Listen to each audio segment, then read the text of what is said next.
Hi guys, welcome to my channel. मैं हूँ फारिया जुवेद। आज मैं आप लोगों के साथ बिल्कुल शॉर्ट और छोटी सी वीडियो होगी, क्योंकि ये एक नया मिडोरा का नया प्रोडक्ट आया है। मेरे लिए तो ये नया है क्योंकि मैं इसको यूज़ किया है, बहुत अच्छा है। फ्रेगनेंस इसकी अच्छी है, ट्राई करें।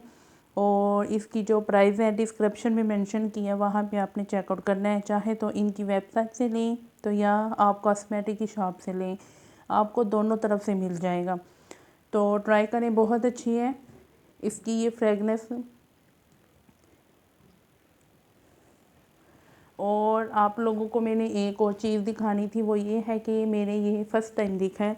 इसको यूज़ मैंने आगे भी किया हुआ है, ये वाला प्रोडक्ट इसको मैंने आगे भी यूज़ किया है, अच्छा है। इसमें मैंने छोटी पैकिंग में यूज़ किया है, ये मुझे बड़ी पैकिंग में नज़र आया तो मैंने ले लिया है और आपके साथ शेयर कर रही हूँ मैं।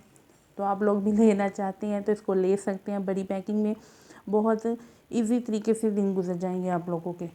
तो इसको ट्राई करें, ये न्यू मॉडल है, इसको ट्राई करें। पाउडर का न्यू मॉडल है तो ट्राई करें। और वीडियो अच्छी लगी है लाइक और शेयर कर दें, मेरे चैनल को सब्सक्राइब कर दें।